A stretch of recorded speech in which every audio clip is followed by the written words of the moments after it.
Hey guys, what's going on? Ryan, Rigs of Death Metal. Today we're hanging out with Awakening the Revenant, some guys I've known a long time here in the local scene. This is Tanner, and we're going to talk guitars. Dude, what kind of headless abominations are we playing and doing some death metal with? So we Just play kidding. in a funky tuning. I don't know how you describe it. It's a drop A here, and this is a low E. And so we always had everything in drop A, and I was like, Sure. well, I got an A string at least. It's cool. I didn't want to transcribe everything, transpose Right. it. So I started using this tuning, and we've just stuck with it since. I got this a couple years ago just because I wanted a better 8 string. Mm-hmm. And I instantly was sold on the headless because I mean it weighs like nothing. I mean it's like a toy almost. Sure. And these Kiesels are constructed. You know, the body itself is pretty small. This is a Kiesel Osiris. It's an OM8, I think Okay. is the model. It's just the lithium pickups, everything stock on it. But I love this guitar. It plays great. Do you remember what the wood type is for the body? I think this is a standard alder, and then it's got Yeah. the maple with two mahogany stripe or two walnut stripes. Sick. So it's a 5-piece. Okay. Um, Man, yeah. the heel's carved away a lot on that, No, too. this. I mean, they this thing plays amazing. Nice. It's a little. I mean, the neck's pretty chunky. I have little baby hands, but Yeah. I mean, I love this thing. This is like my main for live uses at least. It's got to have an 8, and so this is what I use most of the time. Sick. All right. And as far as your signal chain for, let's talk the recording at least first. Okay, yeah. So guitar, what does your signal chain look like for the So- album? I do everything into. I got my HX Stomp here, and that's what I use live too. I just record a DI, and then we will either use just plugins or send it off to reamps. Our mutual friend Jason Baker, has my old 6505, and so for the last album, we just reamped with that. I think he used a JHS Bonsai. Okay. Yeah. The JHS Bonsai just into loves the that thing. 6505, and that 6505, that was like the first like real amp I ever had, and I sent it to get modded by FJA way back in like 2009 when he was still active. And I think it was like the upgraded transformer, the bias mod to run it a little bit hotter, but Sure. that thing's just a monster. Right. So you should have him reamp some of your stuff sometimes. I mean, that thing sounds killer. And I don't know if he still runs it this way. I had 12 AT7s in the first gain stage to make it not as like cranked out, and so you have a little more play in the gain knob. Okay. And that's what I used for years. And once we quit playing as much, I just downsized to this digital rig, and that's how we run everything now. Sick. What is is that just like your line out there on the other side there, that black box? So this is my amp. Right here. That's right. Yeah. That's your power amp you got. And so my whole live rig is I've got old Line 6 wireless. I've got the HX Stomp, and I do everything in here. Mhm. And then I'll send main outs to our in-ear rig here. And then I have the out from the send, and this little baby, it's an IEMA Max A07. It is a hi-fi amp. So it's for like bookshelf speakers you use, like tower speakers for your home theater. Yeah. But this thing has the same chip amp that you find in like all kinds of these little pedal power amp rigs. It's just a little Class D amp. And so this can do 300 watts at 4 ohms. And so it gets pretty loud. All my cabs are 8 ohms. If I just use one, and so it does like 190 watts. But I mean, I've had no issues getting it super loud at practice. When we practice in a garage, and it's super loud in there, drummers beating the hell out of it. And I mean, it hasn't had a hiccup yet, and so it's super cool. I had a Crown XLS that is now Marcus is using it, but I AB'd the Crown to this little thing, and it was indistinguishable. I mean, it's all just Class D, and so it just makes quiet stuff loud. And that's it. Yeah. I mean, clean. I have 3 patches. I just use snapshots. So I have like my main like chunky rhythm to 5150 with a boost, and then I have a separate one that gets like slimy. It's like a half HM2, half boost, like a parallel split. Okay. And then just like a lead tone with a little delay. Nice. And that's it. That's all I do. Be extra nerdy for the Line 6 Sure, users. of course. Which overdrive are you using for your rhythm tone? I use the Pillars, which is the Plumes model. Oh, okay. Yeah. Okay. And I really like that because I really like, as you'll see some of my pedals here, I really like clean clipping. Like I don't like a lot of clipping for my boosts. Sure. And the Plumes has, I think the second mode is like LED clipping. So it's not like adding a lot of actual like distortion. So I really like that. I use the red EVH 5150, of course. And then I have an IR. It's a blend I made with that plugin Libra where you can combine them together. Yeah. And it's the York Audio DV77 and the York Audio Mesa Oversized. Of all classic. But of all the IRs I've ever tried, the many, many, many IRs, those York Eyers are the best to me. I love those. I think they sound really natural. They're dark, as Marcus complains about when I send him stuff. They're a little dark, which fair, but for live use, I mean, that's perfect because you don't want to be super bright and cranky. Yeah, yeah. You don't want to take people's heads off with top end. And I mean, I shave off at least down to 12K, the high pass. That's always kind of like my rule of thumb with modelers and things in general. I kind of do a high low cut, like usually around 10 to 12K and I don't know, maybe 80 hertz, something like that. And see, I'll cut up a lot higher on the low end. Like I think I'm at like 120 on this just because, I mean, Marcus has a really thick, raunchy tone. And so I just stay out of his way. And so, I mean, why, there's so few bands that have bass players these days. Like I want people to hear it, like it's so funny every time we go to a show and it's like, all right, how many bands have a bass player today? And sometimes it's like one of, 5 or 6 band set. And it's like, man, it's crazy. And so you got to have the bass. You got to make room for it though. And plus, I mean, our stuff's pretty tight, pretty technical. And so it gets mushy fast. And so I like to, I cut up to like 120, 130, depending. Once start going to the PA and stuff. And then just slice that fizz off. Well, before we kind of delve into more of the studio gear here, let's go extra nerdy and kind of delve into the in-ear. So this is a new thing. Our singer Seth was really pushing for this because singers can never hear themselves. Sure. And he said, we're old dudes now. Like we've got real boy jobs. Like let's buy this. And so this is our in-ear rack. It's not fully operational. We still have some, wiring stuff to do. But functionally, what it'll eventually do is we'll plug everything into these splitters. We have a big ass snake, and so half of the splitters we'll send into our XR18. It's a Behringer digital mixer. And then the other half just splits out the clean whatever signal to the front of house. And it's super handy. I mean, we run off his MacBook, and we have click tracks we run and backings, and so that makes it all super easy. And then this is my wireless unit. They have some of the X5 units that you just plug right in, but it's super handy. And we also, from the main ounce of this, we go into our Crown XLS that feeds got a couple of big tower like carbon PA speakers. Okay. And so we don't have to bring amps to practice. We just roll up with this, plug our stuff in, and this PA speaker's already there. So it's super handy. Pretty cool. Yeah. I mean, and this only weighs maybe 30, 40 pounds because all this stuff's, light and digital. But this has been super handy. It's been a fun learning process. It's quite a rabbit hole to go down. But I mean, just for like practice sake, it's super handy because we could do, if we wanted to, we could have practice with like no volume except for a drum set. And so we just plug everything into this, and then our drummer's got a little mixer that we send out to him, and it's super handy. And you can mix like you can like have your vocals like pre-mixed, so you can have everything, and all we do is fire it up and plug it in. And so I mean, I think if you exclude the wirelesses, which can get pricey depending on how high end you go, I think we paid like $800 for this all in. I mean, we got everything used, everything good deals.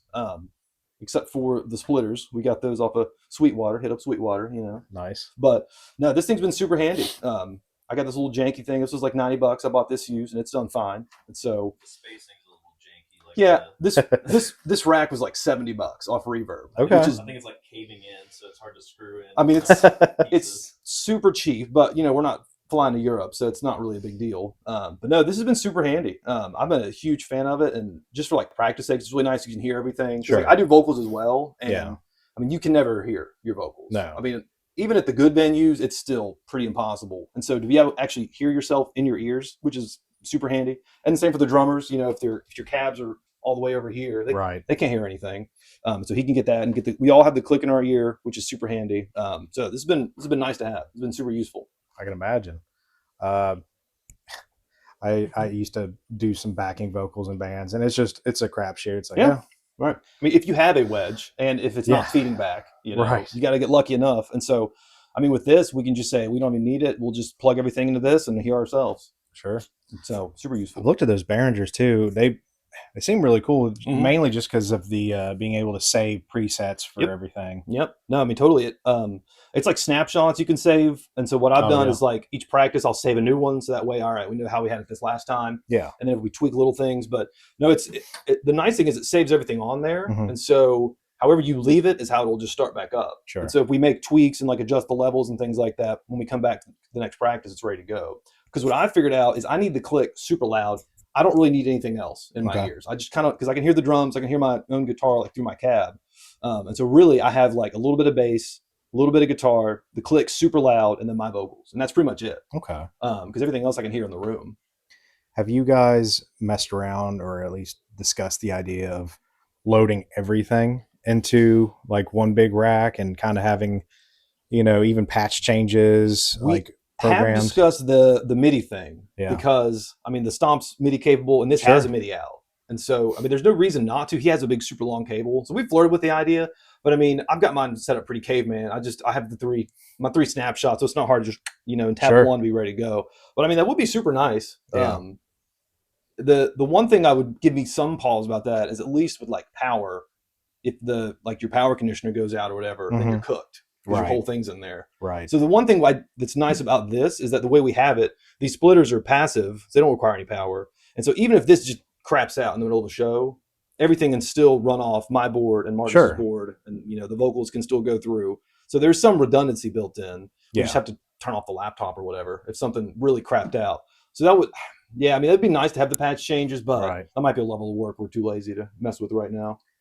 I think that's kind of one element missing from some of those like all-in-one systems that you see bands touring with. I get the convenience and speedy load-ins and load-outs, but it's putting an awful lot of eggs in one basket. For sure. I mean, that was one of my things though, is I wanted to still have like a separate rig with my little power amp here, just in case if something goes bad. Like I've always got something on the stage so it doesn't just drop out. I was watching Ola Englund post a video the other day, and he runs his whole set off a laptop, and they had some failure right at the beginning of the set, and there was nothing. It was just like just the drums, and it's like, man, that's rough. Yeah. And so this is one way to kind of dodge that. Doesn't matter if it's analog, digital. There's always room for failure. Yeah, for sure. Okay. Well, with that said, let's check out some of the other guitars. Yeah. Wait. I'll do my other Kiesel first, since we're on topic. This is the 7-string version. This is the Osiris 7.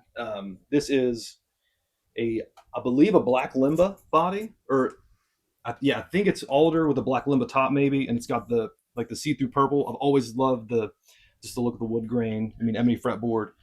You got the walnut neck with a purple heart stripe. Both of them are tongue oil finish, just super nice. You were playing this one. Oh yeah. And both these play super well.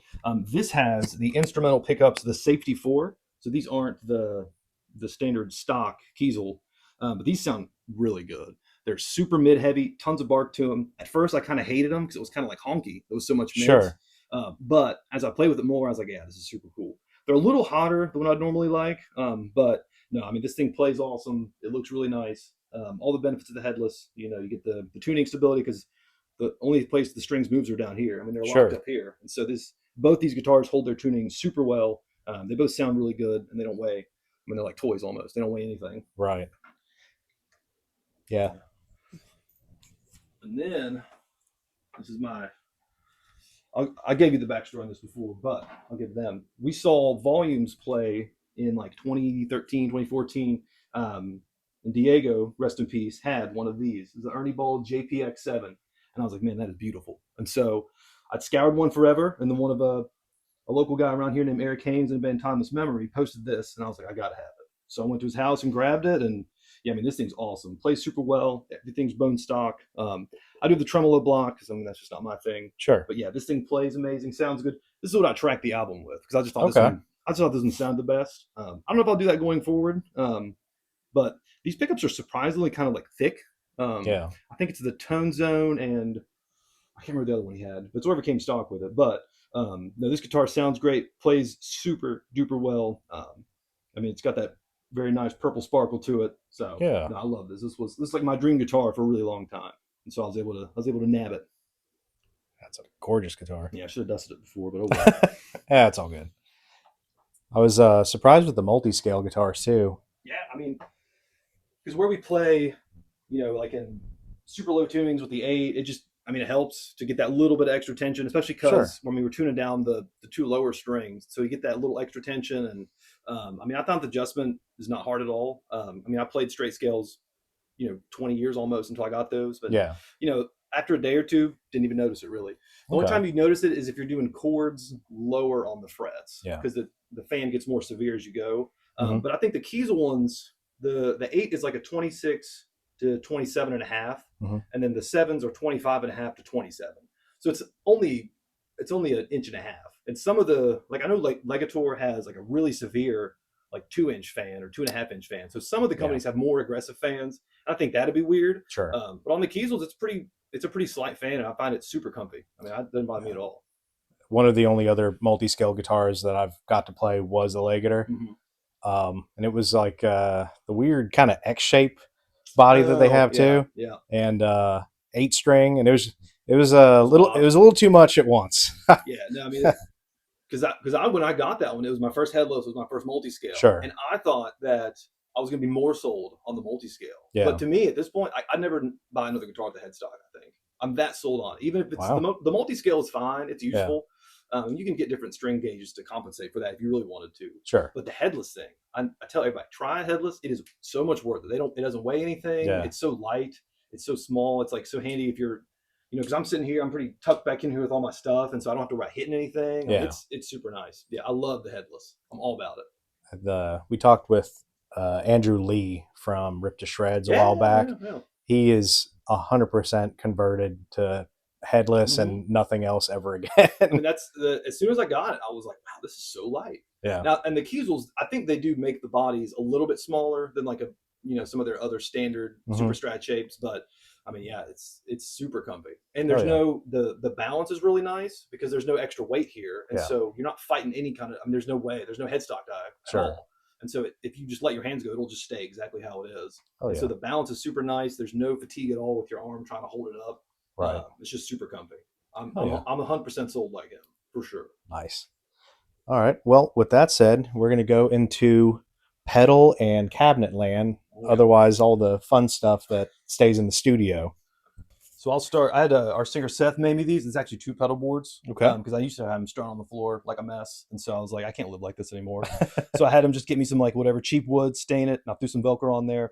I'll start.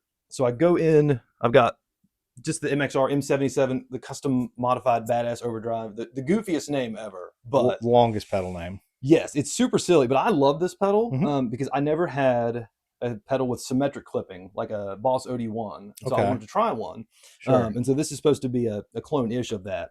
But the thing about this one that's super nice is it has 100 hertz control, so you can cut out 100 hertz or add in more bass, and so you can really sculpt the low end. Super handy, and that's got a bump knob that basically shifts where the mid spike is, which kind of turns it more into a standard, asymmetric tube screamer style. So super cool. These I only paid like $40 for it. They've kind of blown up since, I think, and they've gotten a lot more popular. And then of course just the Maxim, the OD808, the classic. And then my favorite of all my overdrives is the Aris Effects Savage Drive. I think mine's the V3 or V4. Like I was saying before, I like my overdrives to be pretty clean clipping wise, and that's when this one, it's got. I mean, there's some clipping to speak of, but it's very little. It's mostly just compression. Sounds super cool. And then after I've got my boost usually in the front, and then some of these I kind of change as they go. And then I get into my crazy distortion land. So I've got the Sauron distortion here, which you know about, which is it looks familiar. Just a mean, nasty pedal. I don't know if I'll keep it long term. It sounds really cool. It's almost like too raunchy. Like it's like there's like so much like cocktail mids to it that it's kind of hard to tame. But the HM2 side of that is super cool. So that's just a really nasty distortion pedal. Metal Zone E vibes. I think there's an internal trim pot. I've messed with that a little bit. Yeah, it does help. It does help. And there's no documentation on what it does, as far as I can find. No, there isn't. You kind of have to just ask Brooks about it. But I think it's also taking away some gain. Yep. There's a gain one and there's an EQ in there somehow. And then the next one, I don't know if you've ever tried one of these, the Merciless Drive from Aris Effects. I have not. I've never tried anything from Aris. I might let you borrow this one so you can do a demo. This pedal is super cool. It's 3 pedals in one, so it's a clean boost, just your standard regular boost. Sure. It's the EQ section of an HM2, and then it's a rat with a blend knob. Okay. And so the boost, I believe, or no, the EQ is always on, so you can always pepper in a little bit of HM2 grind. And then the blend controls between how much rat or how much of the clean boost you have. Yeah. And so the clean boost is just volume. So it's just, but there's some amount of shaping there. But this thing sounds super nice. And that's actually what kind of started me, because I got into the parallel path stuff because of the stomp, like mixing, fuzzes and boosts or fuzzes and the HM2 and stuff like that. And I was like, sure. And then I saw somebody posted a video of this and I was like, man, that's super sick. So I had to get one. Is that HM EQ, is that before the rat or after, or do you know? I think it's in parallel. Oh, okay. I believe, or it might be after. I'm not sure. He has a diagram on his website of how it works exactly. Super nice pedal, super nasty. Everything from here on is kind of my wonky, because the way, I mean, you and I both get into like really nasty, sludgy tones, Sure. and so I like to have my buffet of options. And so to me, you've got to have an HM2, you got to have a rat, and you got to have some kind of fuzz, a big muff, something to that effect. And so we'll start with the Alpha Haunt fuzz from, I think it's Blood Noise Endeavor, something like that. This thing is super cool. It's got multiple clipping stages. It's got this crazy gate control, so you can get it all like clippy and sputtery. Oh, that's awesome. This also has this enhanced thing, which I don't know exactly what it does. It makes it sound super crazy, but it kind of does a little bit of almost like a clean boost at the end. So this thing sounds super raunchy. You can even, because it's got this 3-band graphic EQ on top of a tone knob, so you can really sculpt it pretty heavily. Yeah, and so you can almost get this to be like a really kind of raunchy clean boost. If you cut the lows and then hit the gain down all the way, crank the tone, you can get to like clean boost territory. So I love this thing. I used to have the just the way huge, the swollen pickle. That was like my first foray into the fuzzes. And I traded some guy for this, and I was like, oh man, this is super cool. So this will probably never leave. I love this thing. It sounds super nasty.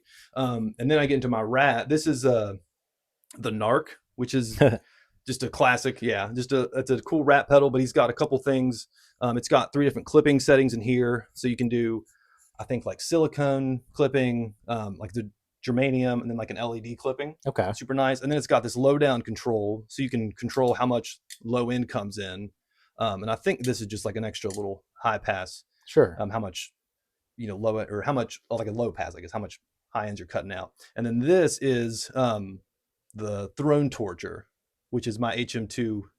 This thing's, I've listened to tons of them from Abominable. That's what it was, Abominable Electronics. But the Throne Torture, it's got a high and a mid, and so you can kind of sculpt where that HM2 grind kind of sits. Sure. And then it's got a clean boost as well. So you've got a blend control here, so you can kind of blend out how much of the HM2 you're getting. Super useful. And it's got a separate LED mode on the second foot switch, which is a little cleaner, a little less of the HM2 grindiness, but it sounds super nice. And after that, we venture into my preamp pedals. So this is the KSR series, because I could never afford a real KSR amp. I don't, as we've seen, I've got no tube amps here because I'm out on tubes at this point in my life. And so this is like a 3-channel. It's got a clean, it's got a rhythm, it's got a lead. I mean, there's tons of videos on these. It sounds super cool. I'm always like always on boost kind of guy. And with this one, it's tight enough that I don't feel the need for a boost. Right. And strangely, I've had this with a couple preamp pedals. This one is very particular about the boosts it takes. It's almost like the input stage will get clipped super easily. And so you gotta be pretty careful. And so I just run without a gain or without a boost most of the time. And it sounds super nice, super organic. It's really mean sounding. The SNK, the VHD, this is one of the earlier runs. It says SNK. That's just the Ampeg VH140C. I think you've demoed one of these. I demoed the head. Okay. Well, this is the same thing. This is the preamp, but they just, he slapped that into a box with a Class D. But no, that thing sounds super cool. I mean, just classic old school death metal tones. Oh, yeah. Scott's stuff is awesome. I mean, the mids, as you see, are pretty low. That might be a little too much for some people. But, I got about 9 o'clock there. And then also along with I've got the Master Effects Marauder, which is the PV Supreme 160, just in a box. I've got a PV Supreme 160, but it died on me because they're ancient. And so I was like, well, that sucks. But I saw, he was making these, and I was like, well, cool. I'll just get one of those.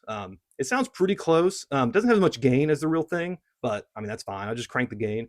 But yeah, it sounds that really just kind of scratchy old school. Now, if you see on this, the mids are all the way gone because that's how I like that. And then probably my baby, if I was ever going to run an analog signal, it'd be my Amp Tweaker Type Metal Pro from James Brown, the original designer. He had this company for a little bit, and this is one of the earlier revisions. I mean, it's just a 6505 in a box, like from the man himself. And so when I still had the 6505 here, I ran this into the loop and compared the preamp of this into and it was, there's no way you can tell. If in a blind test, it's identical. And on the newer revisions, they have this built in. I actually sent it to him and he added a resonance and a presonance control. Oh, okay. And so you get the full, the full effect. Super nice guy, James. He was super accommodating. I mean, I just hit him up. I was like, hey, I'd like this. Shipped it to him. He put it in there and shipped it back. Super nice. 2 extra knobs to it. Yeah. He had a resonance and a presence control. That's the one thing with a lot of these preamp pedals. Is that what these are over here? Yeah. Okay. Yeah. No, he just added those. You stick them on top. Wow. Because I'd seen other people that had him do that, and I was like, I got to get that. Yeah. But yeah, I mean, this thing's super sick. It's got a built-in boost. It's got a yeah, it's got built-in boost. It's got a built-in noise gate. So I mean, like really, I could just use this and nothing else into an amp. Sure. And I love how it sounds. I mean, that's something it'll stay with me forever. I have always wanted one of these since I saw Scott Hull from Pig Destroyer use these. Well, him and Mark from Misery Index. Like Mark there's a the bunch one of who guys. originally got him to use it. I think Right. Mark is who asked him to make him one. Kind of the first, yeah. And so he had the original revision, and he did this pro because the originals had a tone knob, which is fine. But then with this one, he added the 3-band EQ and the gate, the built-in boost, and this has like an effects loop built into it too. If you wanted to add stuff in, Sure, that you can kick in. Super cool. I actually have the junior version upstairs on my little living room rig, and it's the same thing. I had it added the resonance and the presence control. Just sounds amazing. Yeah, awesome. No, I love that thing. It's one of my. And then this last one, it's an ISP Theta. This one's kind of a rare one. You don't see many of them pop up, but this is from ISP, which you don't think of much for amps. But this thing sounds super cool. It's almost kind of like a Mesa Mark vibes, like really tight, really dry. I've seen them, but I had no idea what to expect out of them. No, it's a pretty unique sound. And the cool thing is it's a 2-channel, so you've got 2 different gain stages, and there's a preamp, and you can use the preamp basically as a clean boost. Okay. So you can cut out some mids, crank the highs, and then it'll smash the gain channel and get it super tight. And it's got a built-in decimator, which is handy. Oh, so nice. This could also be just functional your whole rig. Sure, an all-in-one. And so I don't have this one set up just because room purposes, but right. It sounds super mean, super cool. It's really tight, really dry, not a ton of low end, but for what we're doing, that's pretty useful. Right. And going to the cabs here. What do we got? Oh, I mean, these are probably my most prized musical possessions. These are like the OG Vaders. Yeah. With the original, the Eminence, the custom Eminences. These have been dragged all over. This got some scuffs, they got some wear, but no, I love these things. I mean, they're super solid.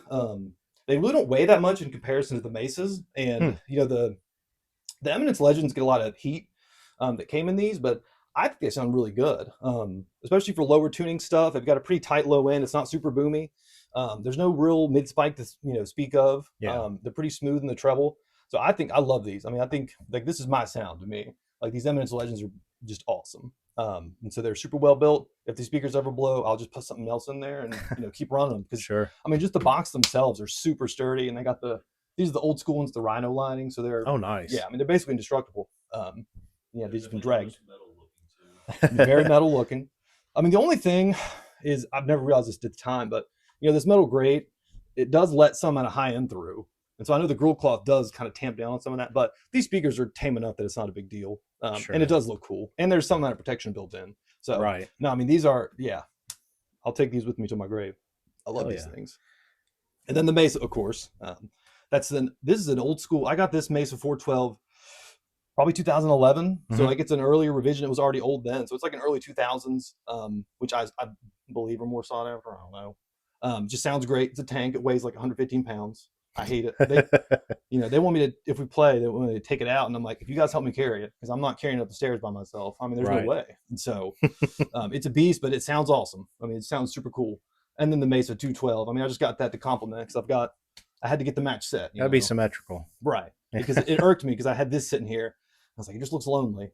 And some guy posted one. And so I was like, heck yeah, I got to grab it. So sure. And they don't pop up around here locally. And so when I saw it, I was like, well, time to get it. Right. And yeah, they both sound super cool. Funnily enough, I like the 412 of the Vader more. I almost like the 212 of the Mesa more, which is surprising. It's a little tighter. It's brighter. But there's something to just the smaller cab, I think, that focuses the sound more. And yeah, the Mesa 212 sounds really good, actually. Nice. I mean, they're really collectively here. This is sort of like the go-to / dream cabinets for most metal guys. It's super generic setup for, like death metal stuff, but if it works, it works. Yeah, it's tried and true. Right. No, all these sound really cool. Hell yeah. Every now and then I'll run them all together if I want to be super crazy. Well, Tanner, thanks, dude. We're going to Absolutely, go man. over to Marcus here and check out the bass world. Hey, guys, over here with Marcus, we're going to be checking out the bass rig. What we got here, first off? We got my handy dandy Spectre NS 2005. I can't remember at what point I got this because this hasn't been part of the band. You want me to go through the history of the basses that I've gone through? That might be absolutely. So I think I started with like an Ibanez Sound Gear. Is that right? Something like that. I kind of remember that. Yeah, I've never had I've had 4 strings, but we've never played 4 strings with ATR. I take that back. Maybe when Ronnie was in the band, yes. Maybe. But yeah, always just been a 5-string guy. Started with an Ibanez Sound Gear. And then after that, I think that's when I got the Spectre Legend, which is like the 6-string. Yeah, moved up to 6 strings because the more strings, the better. Of course.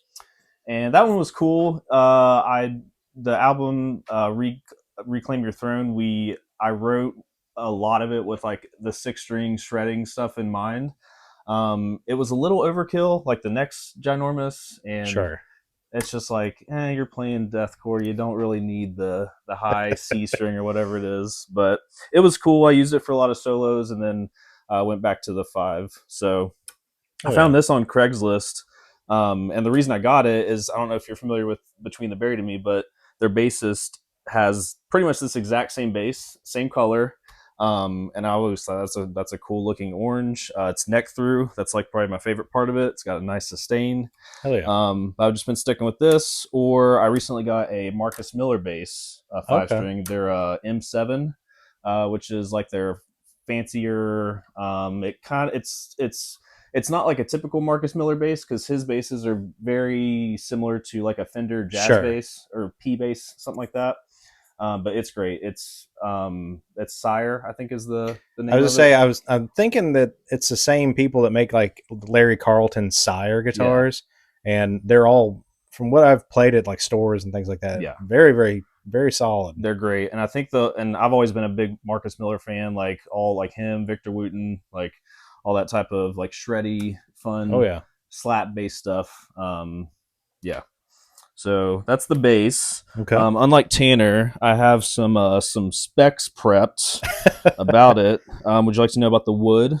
Everything. I think this is accurate. This is like Dan Briggs actually has a signature bass that is basically the exact same thing. He designed it to be the same bass that he had. I think maybe the pickups are better, and like it might be, I don't know, something might be different, but I think everything else is pretty much the same. The top wood is apparently a poplar burl. Sure. Never heard of that before. I don't know if it's true. We'll assume it is. The body's maple. It's a 3-piece maple neck. It's neck through, like I said. That's probably the best part. Has a great sustain. It's got 24 frets. That's not super necessary. I don't think I've ever used the 24th fret, but I just like to have it because, why not? It's the dusty end. Yeah. It's a 35-inch scale. The pickups are just basic EMG HZ active. Okay. I think, and it's got a preamp built in. I think it's got a bass and a treble. You can just do like a booster cut, and I think the preamp is a Tone Pump Junior. Okay. It's a Spectre preamp. I don't really use that, partially because I'm OCD and I don't like not having, if it doesn't have an indent at each little increment of dB boost, that just drives me nuts because this could be like 1 or like 1.5 or 1.6, and that drives me nuts. So if I do use it, I would just crank them up and just have like, it would just be like a clinkier, thicker, bassier sound. But I usually just keep it flat. Bridge volume, neck volume. I never use the neck pickup unless I'm doing like a solo thing separately. But even if I was playing that live, I would just keep it on the neck. Okay. So yeah, that's pretty much it. Hell yeah. Killer looking bass. It's beautiful. I've always loved Spectre. Like we were kind of chatting before we started rolling. Warwick, Spectre. Yeah. Those are my jams when it comes to bass. Oh yeah, it's beautiful. Very classy. The only downside, it's not a downside, but the only thing that if I had to complain about it is the spacing of the strings is very tight, in my opinion, I think. So like playing the fast stuff that we do, it's great for that. But like when you're doing like the slappy stuff, it's kind of awkward, Sure. which is partially why I got the Marcus Miller, because the string spacing's a little bit bigger. Yeah. But yeah, it works either way. I've recorded both of them. They both sound cool.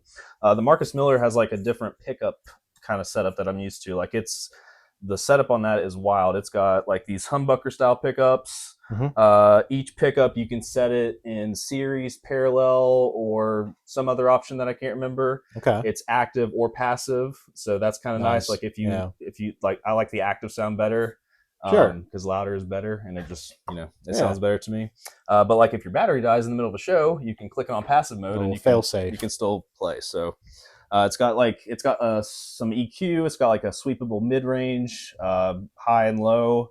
It's got like a neck blend selector, and then volume and tone. It's overkill. I usually don't care about tone controls, but I actually do like playing with it a lot. So yeah, sure. You might see that on the next album, depending on which one I like more. But this is always my recording base. This is the one. Yeah. Any kind of speaking to messing with tone knobs and things like that. For me, bass is I focus less on instrumentation on it and more about just using it to fill out the sound. It's strictly just a layer that I'm mixing, kind of thing is how I always look at it. Yeah, that's how most people look at it. Which sure, is fine. Yeah, it plays its part.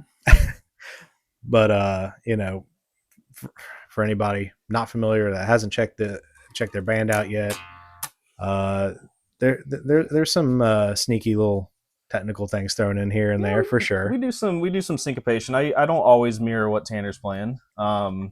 I try, and a lot of that is like I grew up listening to like BT Bam, like that's my favorite band, and I've just always been a fan of Dan's style. Like he uses octaves a lot, so I try to incorporate octaves kind of like as like a accent on like the snare, or just to kind of give it some more pop. I think that works really well. So I stole that technique from him years ago. I like all the shreddy bassists that I've been a fan of over the year. But also I know how to stay back and not get in the way. If it's a chugging part, I'm not going to be shredding during a chug part. I'm going to be chugging along with them. So I also incorporate a lot of slap. We've done, and I don't know if we did it. There's no slapping on the EP. There's maybe a couple slapping sections in Reclaim. I used to do a lot more tapping. I don't do a whole lot of tapping anymore, but I will occasionally. But there's a lot of slapping on the Recreate album. A little bit on the new stuff. It's more slammy and chuggy, but I always love like the slap style. I think it adds like a lot of grit, especially since I'm playing with my fingers. I don't play with the pick. But yeah. Spoken like an actual bass player as opposed to a guitar player, mixer, whatever that sometimes plays bass because no one else is there. Yeah. Well, let's run through the pedal board here. You're kind of similar, like just all-in-one pedal board, convenient kind of rig, right? Yep. I switched from having like a big amp like Tanner did at some point. I can't remember the first bass amp that I ever had. It was like a cheaper, I think it was not very loud, but I upgraded it to Ampeg SVT 4 Pro, which was like absurdly heavy, very loud, but like it was kind of finicky, like amps break all the time, like it, and just wasn't my thing. So I sold it before it, like it was still working a little bit, but it was finicky. The person I sold it to, I was like, you might want to take this into the shop, and they were fully aware of that. They just wanted, but I didn't. I just kind of wanted to get rid of it. Sure. So I got rid of that and downsized to the SVT 7 Pro, which was basically the same thing. It didn't have like the fancy graphic EQ. It was a little bit less powerful, but like it could get just as loud, and I think it sounded a little bit better. So, but I sold that as well, and now I'm just running my distortion kind of ampy tone into just a power amp, kind of like Tanner. I used to use the XLS 2502 or whatever, and that one is overpowered. Yeah, because I bought it for like DJ related stuff too. Oh, sure. And I just like having all the power in the world, and I could break my speakers with if I turn it up too loud. But the XLS 1000 works the same exact way. It's basically the same amp, but that's just a clean, just for power. Sure. And then the tone comes from the bass and all the distortion. Okay. So, do you want to go through the chain? Yeah, how it was set up. Yeah. Okay.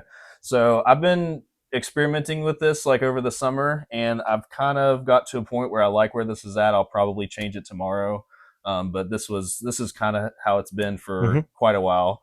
Should I talk about my recorded tone first, because that's way different than the live tone? Yeah, let's go through the album tone first. Okay. So anytime we're recording, I always record just a bass DI. That's pretty typical. Bands will record a DI just to get that basic tone that they can manipulate. But I don't really have like a single, like, because when you're playing live, it's just your single track. Yeah. You might have some parallel processing that you can do, but like in the studio, you can go nuts with it. But it's the same kind of principle. So when we're recording, I'll record the DI.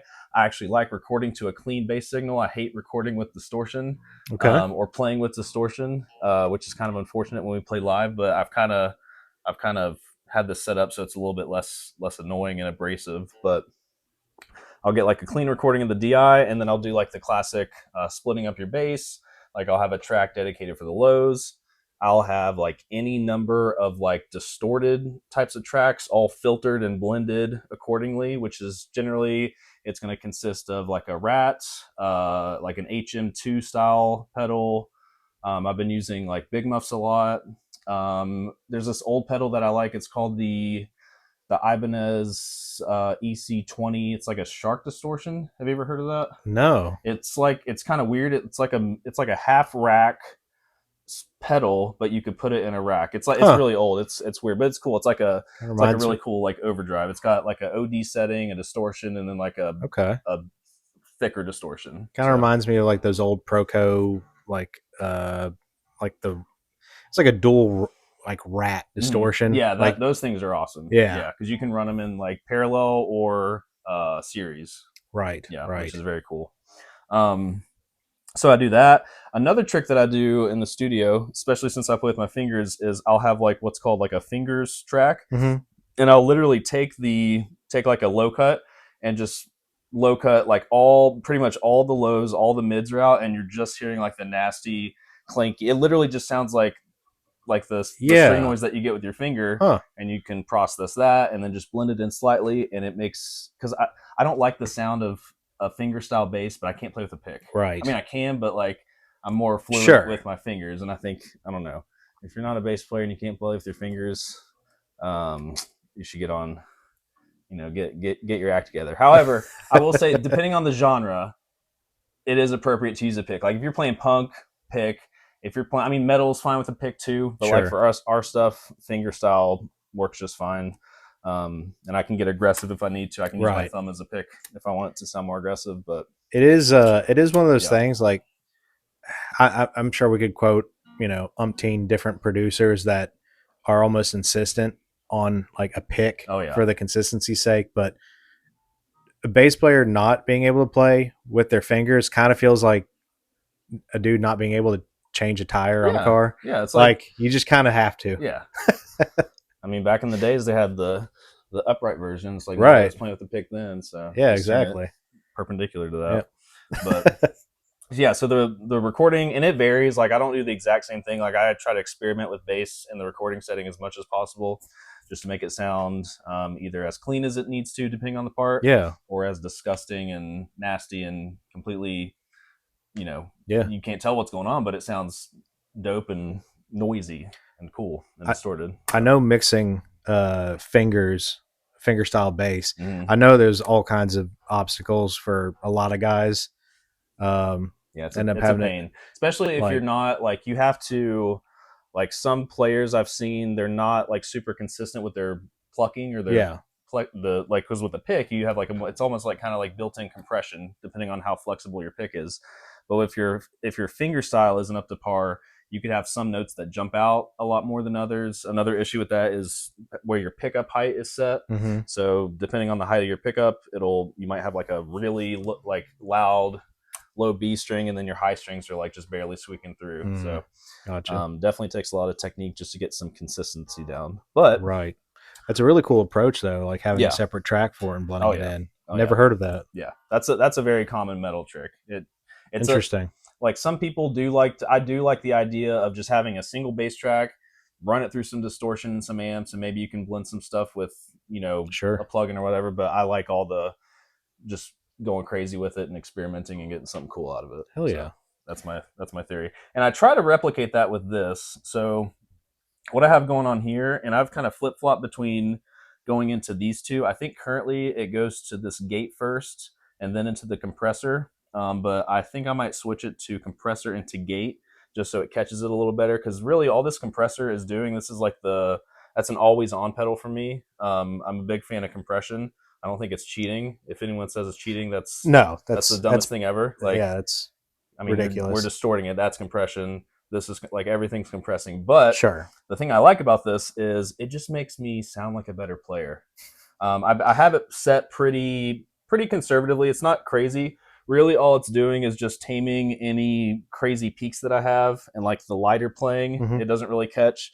But if I'm like really going to town and slapping really hard, like it'll peak. Like I tried, and the one thing I really like about it is the visual LEDs that it has. Oh yeah, this is a great pedal. This is like the best. This is one of my favorite compressors out there. I love it, and it's kind of like they have an older unit that's like super rare, and it costs like thousands of dollars on Reverb, but this is essentially like a recreation of it, maybe with a little less juice or mojo, but it basically sounds the same as those bigger units. But it's great. It's got like a blend knob, so you can blend in your dry signal if you want. That's pretty cool. I don't really use that. I just like the straight up compressed tone. Sure. I run it on a low ratio, just because I don't want it crushing it, but I just want it like catching the peaks. That's essentially all it's doing. And it gives me a little bit of sustain, which is nice. So the attack is set pretty moderately. It's not too fast, not too slow. It's kind of right in the middle. The release is as fast as it'll go, because I just want it to immediately go catch the next note, because sometimes we're playing some fast stuff, so it'll catch all that stuff. And then the input and output just to get I think like the max gain reduction that I'm honestly sometimes pushing up to like 20, which seems like a lot, but like in the context of the dynamics, like if you looked at like my regular signal recorded and then like the compressed signal parallel to it, it's really not that different. Like it's just like a little bit more controlled. But I do like the way it sounds. It essentially makes me sound like I'm picking harder. That's the one thing I like about it. So I say that's almost a physics thing. Like like for all the pros of fingerstyle, I mean, literally just speaking, it's impossible to be as consistent in attack. Like take any of your favorite bass players that are fingerstyle. It's the same as double kicks with metal. After a certain point, it becomes kind of impossible, and that's why you kind of need to have triggers. You kind of need some compression. It's not cheating. It's anything that you've ever heard that you thought wasn't doing that, whether it was old school death metal or whatever. No, they were still doing it. You just didn't know. That drives me nuts when people are like, he's using kick triggers, he's cheating. I'm like, you do hear that he's playing the kick part. Sometimes it's a little bit sloppy sounding, but it's like you still have to play it's not playing the kick for you. But I mean, some bands do that. I've heard, which is that's a little much. Sus. But I mean, you want that in metal. You want that consistency. It's super dense, super loud. So those are just things to help cut through, which is good. If you want to hear what fast double kicks sound like without sample replacement, just EQing and compressing them, go check out my band single. We didn't do it, and you can tell in the fast double kick parts. It doesn't have like the cool click and attack that everybody likes with extreme metal bass drums. Goes away as soon as those fast parts kick in. Yeah, you guys said, because it's like you're doing like raw black metal type stuff. Yeah, I love which it. for that it's fine. Yeah, that's part of the sound. Sure. Yeah, like if it was a tech death album, unforgivable. Yeah, just one shot it and just go to town. Yeah. But, so going from the best compressor ever on the market. Yes. And then the gate's basically like, this gate's really nice. The main thing I like about this gate is it has like a key input. Yeah. So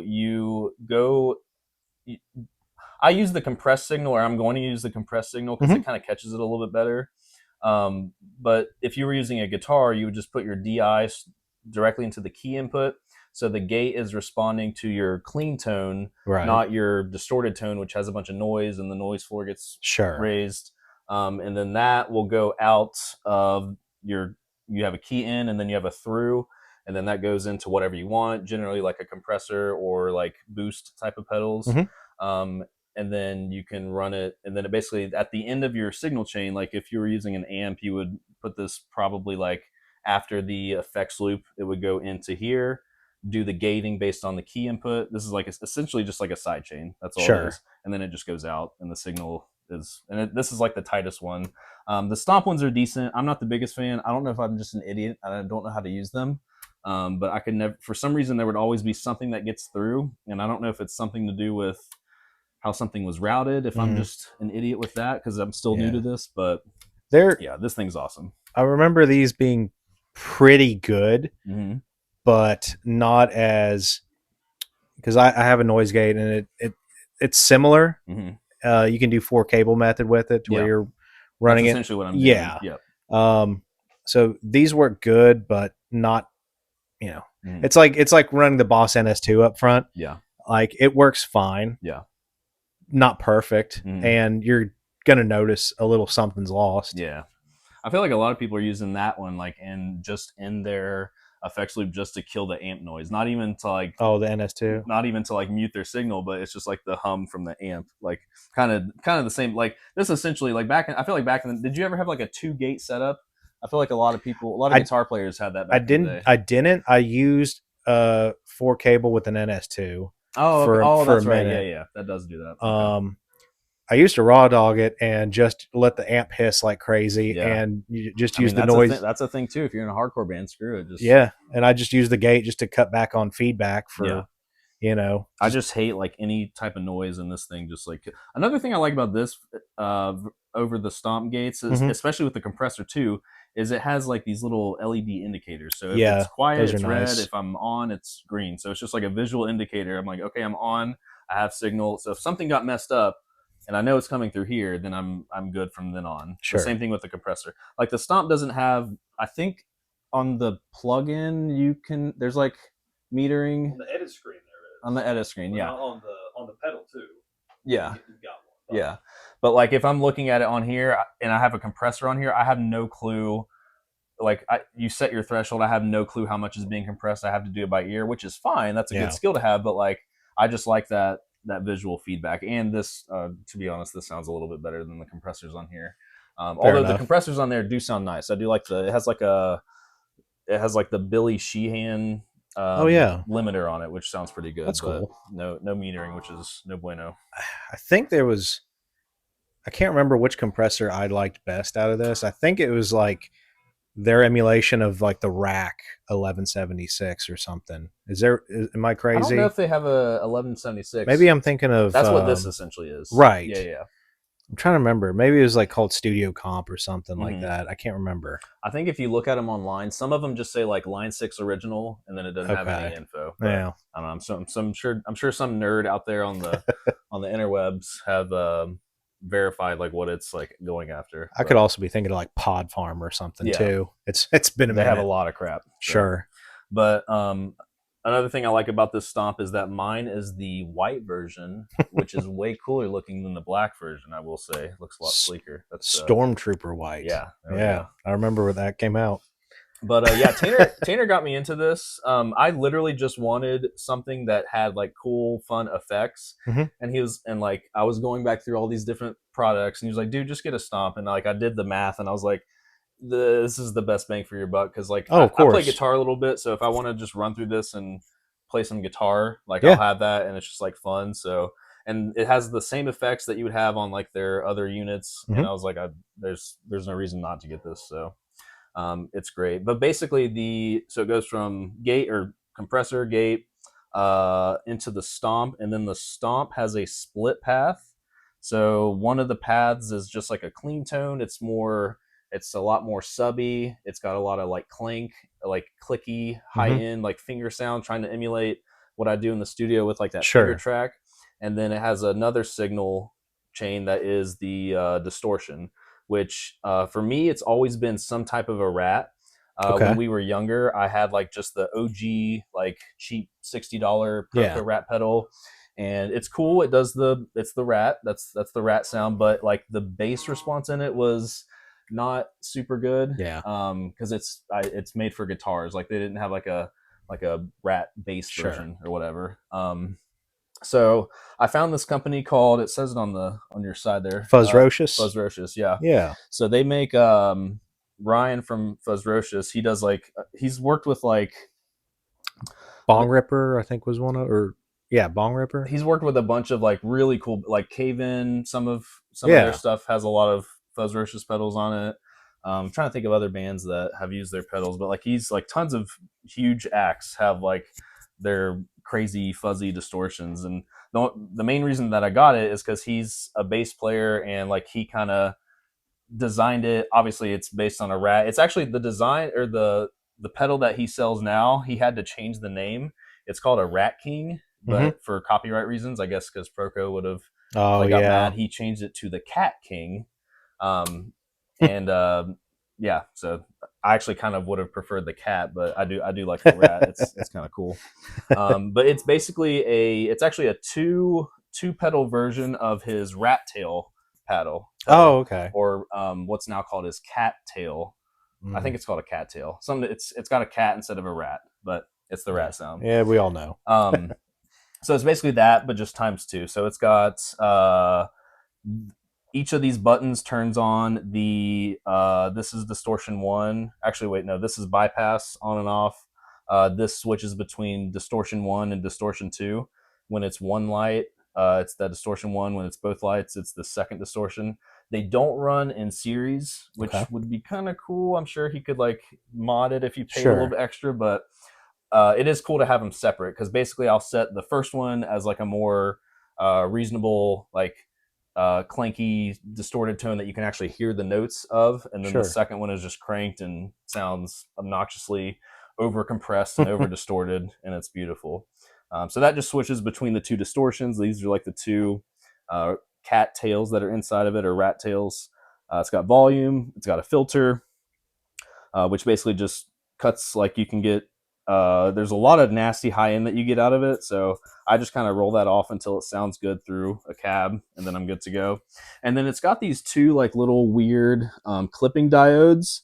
I don't exactly know how they work. I mean, I sort of know how they work, but I think one of them clips the low end differently and one of them clips the high end differently. Okay. But when you have them fully cranked, it gets super gnarly and almost squeaky and piercing in the high end, so you kind of have to mess around with it. So basically I have these cranked, and then I just kind of pull them back a little bit until the super nasty noise goes away. Gotcha. But if you want to get crazy with it, this thing gets really nasty. And then some other things that it has, it's got this little diode blend knob, so you can, I think I have it set to no diodes. So the no diodes is a more open, less compressed version of the pedal, which I like for bass because it kind of keeps a lot more of the dynamics in it. If you turn it on, you can blend between, I think it's silicone and then maybe germanium. Maybe germanium, I think, or maybe it's LED, silicone LED and then germanium, something like that. Okay. This is more kind of the open tone with no diodes, and then when you blend this in, it's just super. It basically turns it into a fuzz, and then you can blend a little bit of each, which is pretty cool. But I keep that off. I'll use it occasionally. And then it's got this really annoying feedback button, which I pissed everybody off with back in the day when we would practice. And it's a momentary feedback, so you step on it, and depending on what your settings are, or you kind of have to turn your gate off and crank everything up, and you can just screw around with this knob and just annoy your band members. Pretty fun for a noisecore project. Yeah. So that's always been that's been the main core of the tone, is just some type of rat. So I really like that one. I've been doing something where in my distorted path, I actually put a less distorted rat in front of it, so kind of simulating the stacking effects that you would get with those rack units. So the one in front of it is a little less, it's way less distorted. It almost just has a little bit of clink to it. There's almost no distorted low end that sustains with the note. It basically crunches and then it I away immediately. I kind of use it like a boost. So I boost that into more of the distorted rat signal. Okay. And then from there, sometimes I'll add an HM2, just because we like to use that nasty. I really like the treble knob on it because it gets that chainsaw mid-range honky Yeah. thing that it's known for. So I'll mix that in occasionally depending on the part. I've been experimenting with fuzz pedals a lot. I like those on like more chill sections. Even though fuzz is usually not considered chill, but like for bass, I feel like I use like a warmer type of fuzz. So it kind of makes like the notier parts still aggressive, but not like, because I don't really like a clean sounding bass. I feel like a lot of bass players, especially back in the day, weren't using distortion on bass, and I always thought it was dumb. Like I used to play with zero distortion, and I can't remember like what got me into distorting the bass. Was I just like, screw it, let's try it. Yeah, because like if you're playing a bass just straight through an amp, especially without any compression, and it's just your bass, you're not going to be heard in the mix. No. Like even if you're playing like the guys that play like with a clean tone, even they have like just a little bit of like saturation either from their amp drive, or they might just have like a little something to beef up their signal. So for any bass players that are scared of distortion, a lot of people do it. So definitely helps out. At the very least, definitely running a compressor a lot harder. Yeah. Something. Yeah. So it goes through that chain of events. The cleaner, clankier, subbier signal, the distorted signal, that all goes back to after that. I may have like an EQ. Okay. On the subby signal, I'll use like the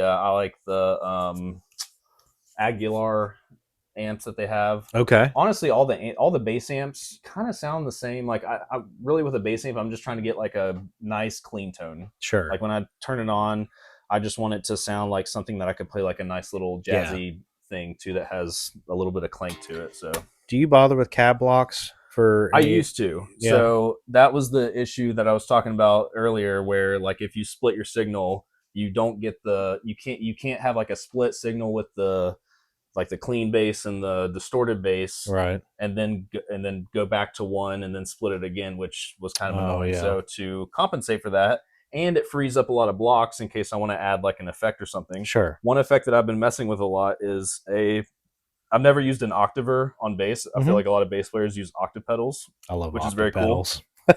But the one in here, it's called like a Boctaver, I think. It kind of sucks. I don't know if it's like just for bass, but it does not catch the notes quick enough at all. That one's not very good. But there's like a simple pitch block on there. And that does great. Just turn it down 12 semitones, and that I'll mix that in with the clean signal. Or sometimes with the distorted signal, and I might experiment on that with during like breakdowns or something, just because it sounds nuts. Like it sounds bad, but in a good way. So if I remember right, the simple pitch was kind of like the go-to, especially like I love riffs where it's like the sub octave kind of running 50-50 with your dry tone. Yeah, that's exactly what I do. Yeah, so I'll do that. I'll do like an octave down 50-50 split with the clean amp, and it just makes like, because some of the parts, like if he's doing like an 8-string chug, or depending on what the note is, I will have to play it on like a higher string as opposed to my low A. So by the way, my tuning is a little bit different. So I tune A standard, so it's A, D, G, C, F, I think, whatever A standard is. You figure it out. That's your homework. But I mainly tune it in standard just for the octaves, because I'm so used to playing octaves like this, like the classic slap style. I never liked the drop tuning octaves. I thought it was always kind of awkward. What were we talking about a second ago? Oh, you can't go as low as me. Oh yeah, I can't go. Yeah, sometimes on the chugs I can't go as low as Tanner, so I'll have to play like a low note, and then I'll have to get on the D string and play some notes. So it's kind of cool for that, just to add some extra beef to it, and it sounds what gauge are you using, or what gauges are you using? I just use the Diodario. It's like I really like I think it's like the regular low, like the 2 low strings are regular, and then it's like a lighter top. But I've been kind of experimenting with a different string gauge. I usually I used to get the Pro Steels and be like super like I need like the brightest strings possible, but I really like the nickel, I think is what it is. I'm not too nerdy with strings. I've always used Diodario. I think they sound good. But I think now on my basses, I've been just putting like the regular set. I think it's like the 135 to like 45 or something, and it works great. Nice. Yeah. And where in the signal chain is the B7K at? So that goes directly after this. So after all of that gets processed, it goes into the B7K, which is essentially, some people just use this straight up as a distortion, which is cool. I don't really like the distorted signal if it's like super cranked and distorted. It kind of works better with like periphery style bands or like gent style tones. But for the stuff that we're doing, I don't know, it's almost like abrasive and not the abrasive way that I like. But I think isn't this also modeled like the Obsidian or something? Yes. Yeah. But I like the analog one better. Oh, I'm sure. Yeah. But the reason I'm doing it is it frees up blocks in here, so I don't have to use that. I can do the splitting thing. So I go into this. This is essentially just acting as an amp in a DI box. Okay. So I have the EQ set the way that I like to get some more clank, to get some more beef, to cut out or to give me some good mid range, to get rid of some of the harsh mid range. I have a little bit of the drive and a little bit of the blend of the distorted tone. Which is cool because I have all this distortion and stuff going through all that parallel processing. It goes into this, and then I can actually, like, I've experimented with blending with like the full distorted signal of the B7K, which isn't really distorted. It's kind of like an amp distortion, like just giving it a little bit more grit. But it still has all that distortion from before and just the distortion from this. And I kind of find like a sweet spot where it almost like phase cancels some of the nasty like 3K crap that you get with most like distorted signals on guitar or bass. And it sounds pretty good. So it kind of like smooths everything out and kind of phase cancels very nicely, which I found to be kind of cool. Killer. Yeah, that's just acting as an amp. It goes straight to my 8x10 cab. I don't know if you like do a lot of video editing, post production pictures. Yeah, well, put a 810. Yeah, I'll just hold one with my hand real quick.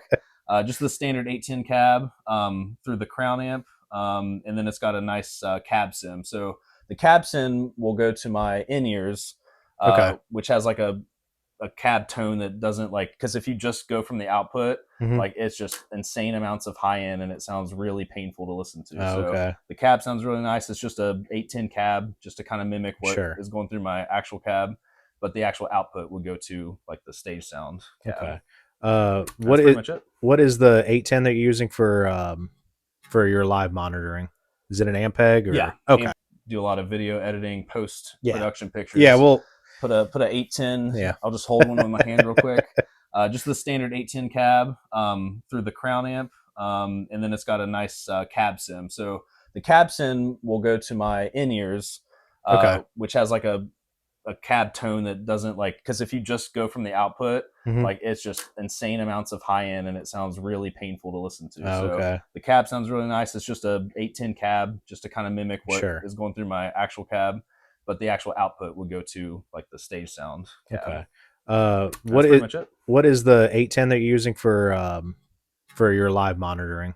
Is it an Ampeg or Ampeg, just the standard Ampeg. I think it's the E version. Just not like there's like a Heritage series and like there's like all these old like 19s. It's just like the standard one that you could buy on Sweetwater. Like if you Googled Ampeg 810, that's probably the one that would pop up first. So, hell yeah.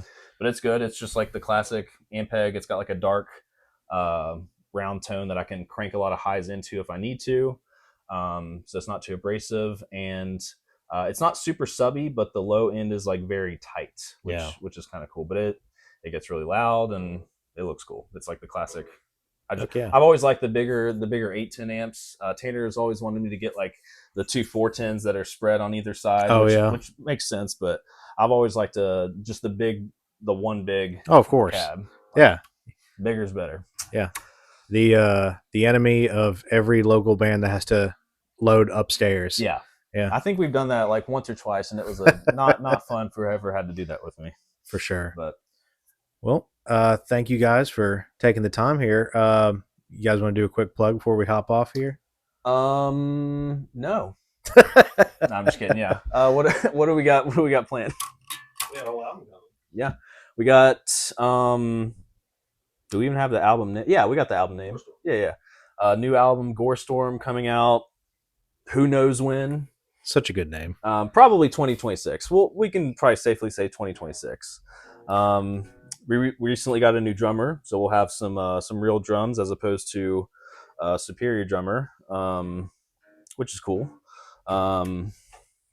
Which it's a lot different. It's like we've been getting a lot into like slam type of like slam death metal. Like, oh, absolutely. Like we're big Peeling Flesh fans. Like all of those, such a good band. Like all that type of stuff is just so cool. Like all the groove and the feel for it, for sure. So not completely changing the sound. It's like basically just taking what ATR was and mixing that into it and kind of doing our thing. It's coming out pretty good. Yeah, I mean, there's the single. We can check it out. Yeah. Check out Chambers Filled with Corpses. The reason it's called Chambers Filled with Corpses is because somewhere in the song that's we have a sample of someone saying that. So we decided to take a more silly route. Like a lot of our past albums were like super serious. Like we had no funny business, and for this one we're just like we're gonna be silly, we're gonna be heavy, we're gonna be making it fun. No holding back. Killer.